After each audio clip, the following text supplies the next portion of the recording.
Welcome to the show, everyone. I'm JJ Flazanes, your empowerment strategist, producer, and winemaker. Thank you for downloading today's episode. Just a reminder before we get started, applications are still open for the Date Your Body beta program starting in August. It is August and September, so we've got some spaces left in this small group coaching program where I can already tell we're going to do some really great things. And it'll probably be a little longer next time I run this. Maybe it'll be 3 months. And who knows, maybe we'll even extend this one for a third month. But for right now, it's a 2-month program, August and September, for Date Your Body. Please go to jjflazanes.com/date your body or check the show notes to send an application. It's free. And we jump on a quick call and see if it's a good fit. Today is a solo show, and we're going to talk about how to help someone who doesn't want your help. Now, that might seem like a contradictory statement right out of the gate, and most of you may be thinking, well, why would you try to help someone who isn't wanting your help? But how many of you are doing it? How many of you are trying to educate and influence your spouse, your children, your parents, your coworkers, a friend, somebody who you see struggling, someone who you know wants more but can't get out of their own way, and you just want to help them? And for those rescuers out there, those fellow rescuers, whether you are a recovered rescuer or you're still deep into the addiction of rescuing other people, this is especially for you. But it's really for everyone because there are things that you can do. But first, I want to just take a step back and set the stage. I was thinking about this because there are still family members that I would like to help who don't want my help. So I've been sort of working through other people to try to provide some assistance if needed or wanted, or someone's in a place to receive it. But then on top of that, in my 14-day manifestation challenge, I had one of our members who's doing the challenge, and he's done them before, sort of bring up this idea of a contradictory manifestation, like contradicting energies. His wife is very different vibration than him. And I would guess that a lot of you out there, you're the ones who are listening to this, you are the higher vibe person. And your spouse, parent, friend, coworker, boyfriend, girlfriend, whatever, like that person may not be at the same vibrational level as you are most of the time. Now, there's a reason for that. We need polarity in relationships, so everyone can't be the same. Otherwise, we repel each other. So just keep that in mind, that opposites attract for a reason, along with whatever your core wounds are, which we're not going to get into today. But I wanted to empower you with some things that you can do, because those of you that are out there and you are letting it, and I say that very specifically, you are focusing on someone else's pain, and it means something to you. You are making it mean something either about you or for you or because of you, and you're very attached. And without detaching right now, I want to tell you and share with you what you can do. So first of all, acknowledging that everyone's on their own path, their own journey. Everyone has their own vibration and point of attraction, which they create through their emotions. You can't vibrate for somebody else. You cannot attract for somebody else because they're emanating their own frequency. But here's what you can do, especially in the areas of where there's a shared desire. You can do all of the manifestation practices because the highest vibration wins. If your spouse, child, parent, friend, coworker, whatever have you, if they want something, but they're emanating a negativity about it, or they have a fear about it, and you want something different than they want, but you're clean and clear, hopeful and knowing, and have positive emotions, you're going to get what you want. And actually, the universe is going to deliver what everybody wants. If you stay in your own lane, everybody will get what they want. It's all about creating win-win situations. But what happens is, in conversations, in arguments, we tend to hear from the point of view of, if you get what you want, I can't get what I want. And that's actually not true. So before we go any further, I do want to reteach, because I've been teaching it a lot on other people's podcasts. I've been doing a lot of interviews recently on other people's podcasts, and I've been teaching this, and it's time to bring it back into this community. If you've worked with me in any capacity, you know this. If you've taken the roadmap course, you've done a rewire, you've been to a live event, you know this. However, Knowing it and doing it are two different things. So I want to explain again the 3 steps to effective communication, which I sort of deemed and termed myself from the work of Dr. Marshall Rosenberg, nonviolent communication. There's an exercise that I teach, and I don't give out these tools unless I'm teaching it. So you can't find it on my website without me telling you exactly what link to go to, because you're not going to know what to do with it. You can go download it, but you won't understand it unless I teach it to you. So let me teach it really quickly. All right, so as the quick refresher, step 1, identifying your feelings. What is it that I'm feeling? Now, you're going to do this for you. You can do this for them also, but start with yourself, because we have to be able to know if you're entangling yourself unnecessarily in someone else's desires or resistance or fears. Because if it doesn't affect you, if it doesn't have to slide down into your existence, into your world, which you would do by focusing on it, then you can let them just be. Let them have their fear. Let them have their anger, whatever they're going through. You don't have to take the bait and get involved. You don't have to lower your frequency to be in the same frequency as they are, because you don't want to be there. And by the way, that isn't empathy. Empathy is being able to hear what the person's needs are and reflecting that back to them. It's not when they're sad, I get sad. Now, it doesn't mean you're not going to get sad. But when you're in a high flying disc, you can still hold the space for somebody. You're probably going to get sad by their story, by putting yourself in their shoes, and that's fine. But it isn't empathy to come down to the trenches of where they are and feel the despair. Don't do that, because they're disconnected from source. They're looking for the light. And if you're in alignment, then you get to be the example of the light, and you want them to come towards the light. We're not dying here, but you know what I mean. We're talking about high vibration, love, freedom, passion, all the things that are the high vibing emotions, and feeling safe, feeling supported, feeling seen and heard. All of these things live in the higher frequencies, and someone who's in a lower frequency can't see them. And you coming down to meet them where they are doesn't help them see it. So coming down is always usually the wrong choice. But we feel like, oh, but I got to come down there to help them come up. No, if you go down there, you'll be stuck there with them. You need to be in a place that is new, being the shining example. So, okay, so what is the feeling that you're having about the thing that's involving somebody in your life? Okay, what is your feeling? And then what is your need? Step 2 is, what is your need? Because you have a need in there. We tell ourselves stories. We make up shit all the time.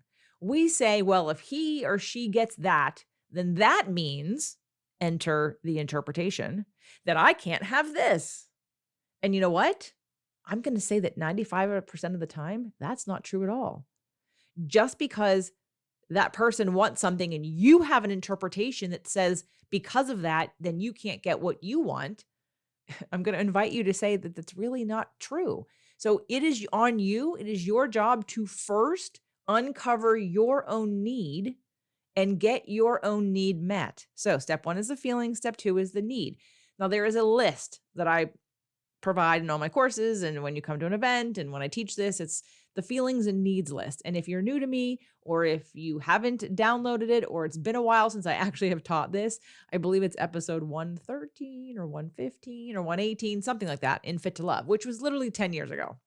So you're going to go to jjflazanes.com/feelings list. That is feelings with an S, jjflazanes.com/feelings list. And you're going to download you're going to download one copy, and then you're going to print many, many, many copies of this feelings and needs list, because I promise you, you do not have a vocabulary for your own needs.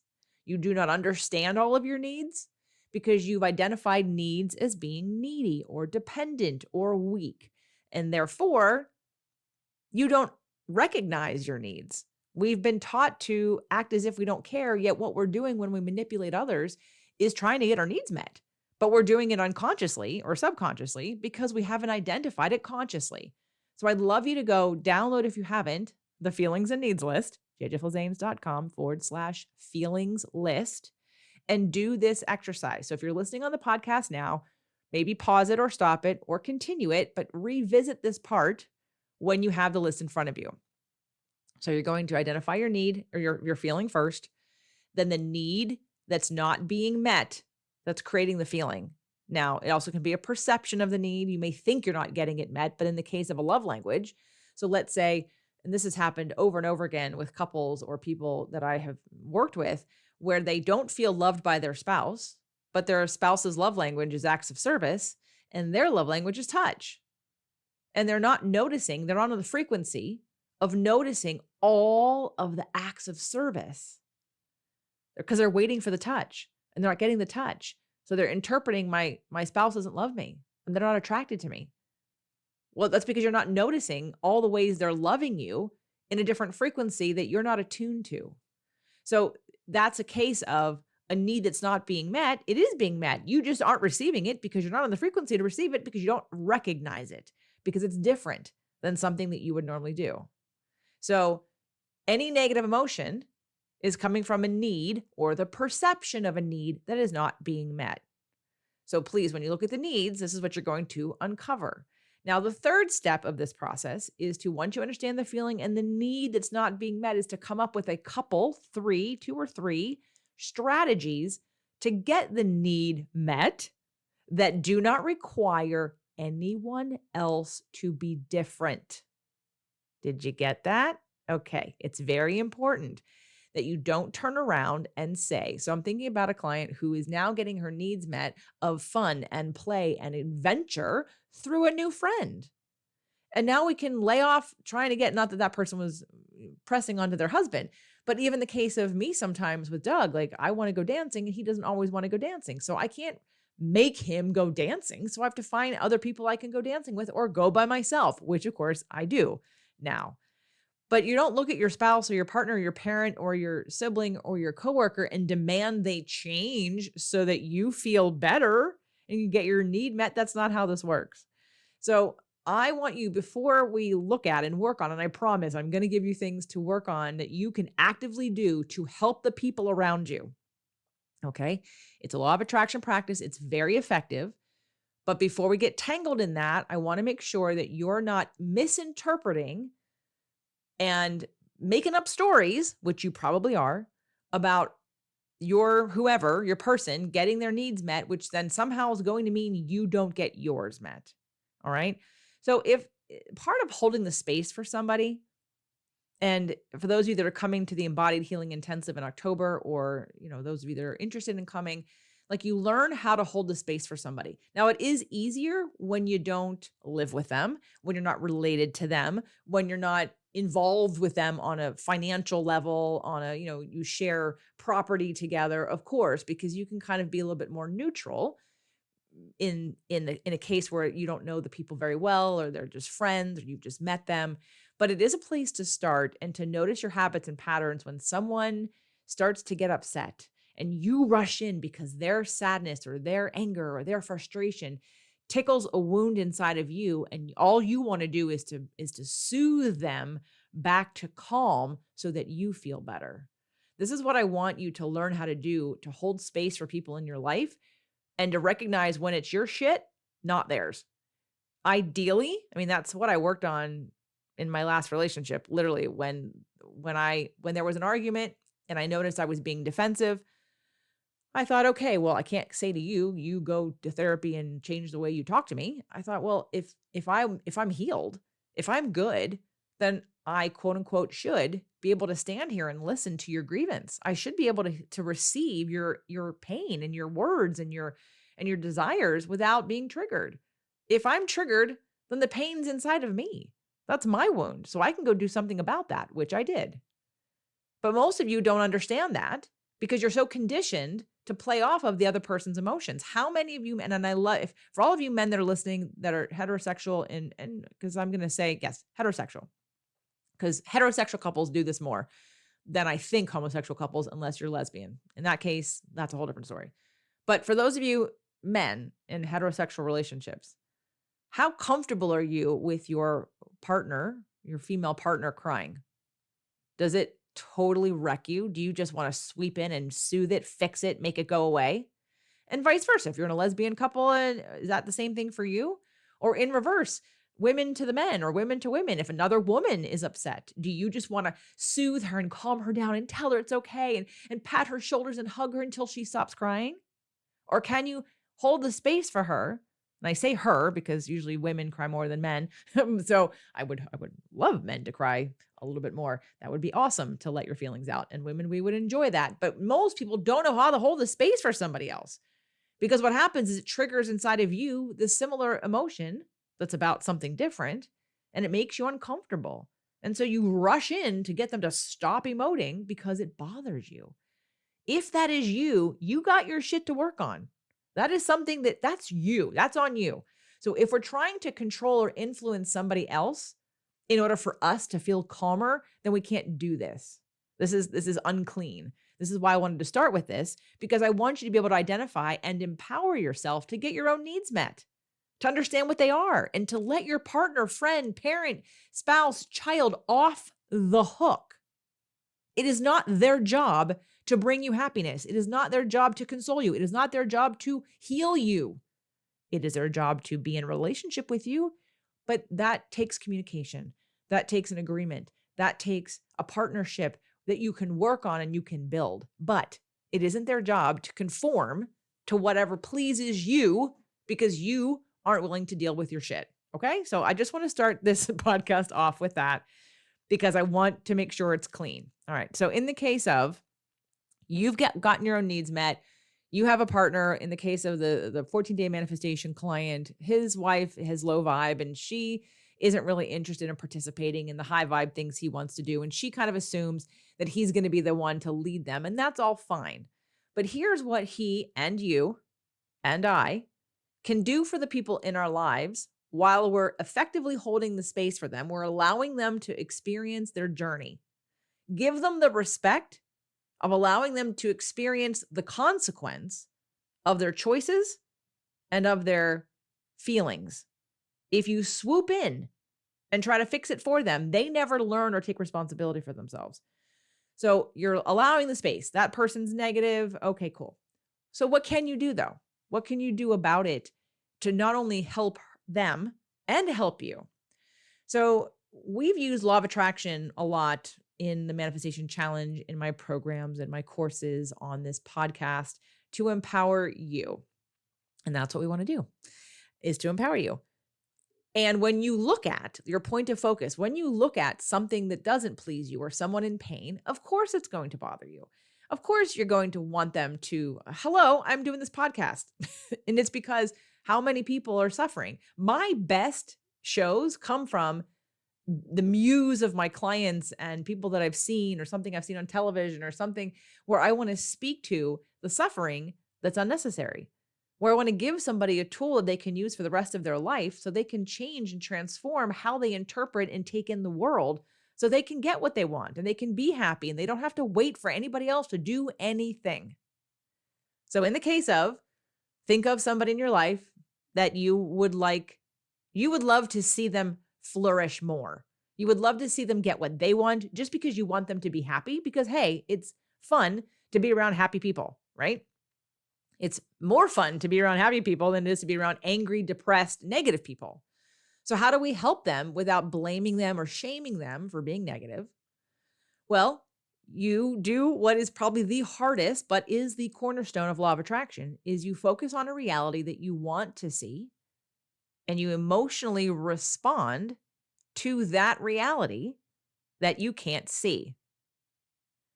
Now, law of attraction is simple in one respect, but very complicated on another, because most people think it's fleeting. All I have to do is think about something positive or get in a happy mood for like a couple minutes, and then everything I want is going to come rushing to me. And that's really not how simple it is. However, feeling good is the simplicity. Feeling. I'm saying that 3 times because there are a lot of people who are listening to this show who think and think and think and think and think and think and think, but don't understand feeling or how to feel, or don't allow feeling because it's uncomfortable. It's inconvenient. It's messy. Yeah, it can be. But in order for us to really vibrate at a level to receive the things we want, we have to feel. And if you don't know how to feel any of the emotions, especially the negative ones, the pendulum only swings as far in and out as you're going to allow yourself to go. So if you want to feel more joy, you have to be able to allow in more, you have to be in touch with the pain if you have any. I'm not saying search for pain. outside of yourself. But if you're not willing to search inside yourself to create some space by letting out whatever's being held inside of you, then there won't be a lot of joy because most people shut their hearts and they say, whoa, I don't want to feel any negative emotions, so I'm going to close down my heart. Well, if you close off your heart to pain, you also close it off to love. You can't have it both ways. The door is open or the door is closed. It's learning how to have the door open and feel the pain with an open heart so that it can, like the wind, like a storm, come in and come out, come in and come out. And then your set point, your God-given in this physical body on this planet at this time, set point really is well-being. It really is positive, hopeful feelings if you'll just let go, surrender, and allow those feelings to surface and remove anything in the way, which usually is some kind of anxiety or worry that keeps you spinning in your head and not feeling in your body. Okay, so the practice of doing this, I'm going to recommend that you use a journal and you use an appreciation journal, and you start off like you prime the pump, so to speak, by doing your daily appreciation journal at night. Probably would be best, but you could do it in the morning or anytime you're willing to do it.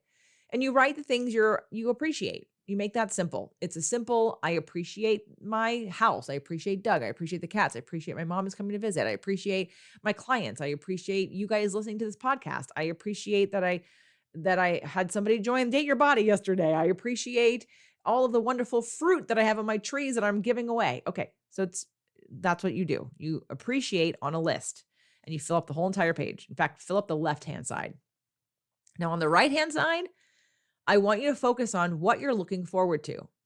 And in the case of somebody else, you can visualize, use the visualization process and the rampaging process and the appreciation journal process to feel into the result you'd like the person to have. So in the case of a spouse, you want them to be happier, visualize them happier. Visualize them free. What would they look like? What would they feel like? What would they do differently? How would their energy be? And you need to visualize that and embody that and then respond to that with your own emotions. You can't just write it. You have to feel it. That's the stretchy part of law of attraction that most people don't get.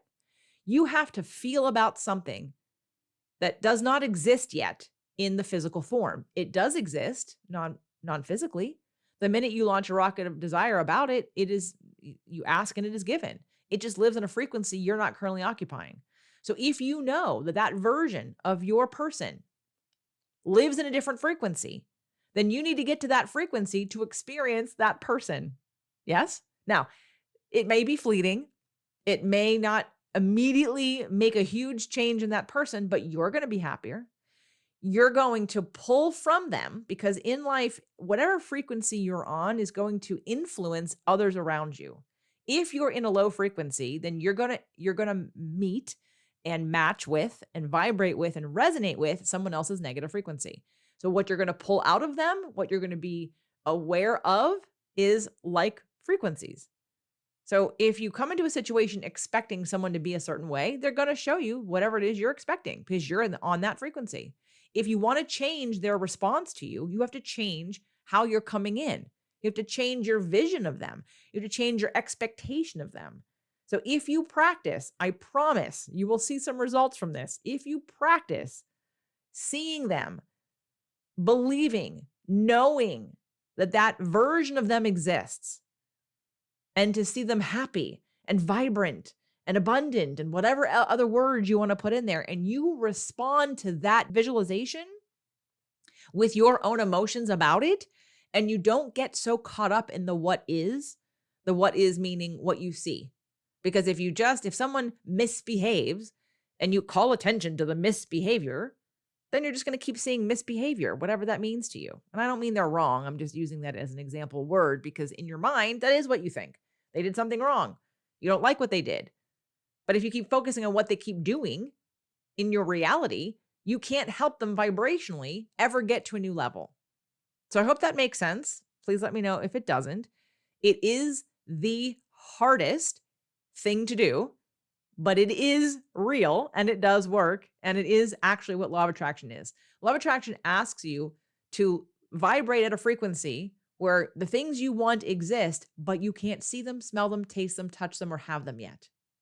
And that is a bit of like dreaming or hoping. It's not more than hoping. You have to know.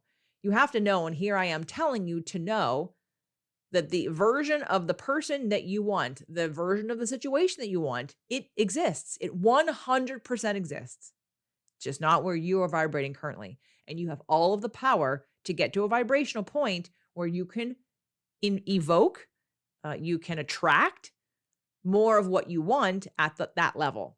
All right. So don't get so enthralled with what is. Let go of what is. Be in the space where you're not responding to the what is, but into what you know to exist, what is there for you, waiting for you to get into alignment with it. Okay. And I just gave you all the different tools that you can use to get there. The first one would be to do the appreciation list and the what I'm looking forward to list. You can rampage about it. Absolutely. If you're rampaging, please do more of that out loud. When you speak it into existence and you feel the feelings of excitement and joy and ease, again, it has to be infused with the feelings. Okay. All right. So that is the biggest way that you can help somebody who doesn't want your help, because they don't need to know about it, because it's literally happening in your own world. You're not telling them you're doing it. You're just doing it.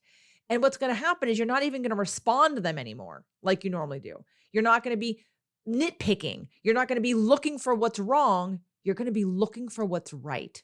And that's also another list you could make that's if you're someone who's normally looking for what is wrong or what to complain about or what to fix or what to instruct differently, I invite you in that same journal to do another page. It says, what did I see that I appreciate that went right?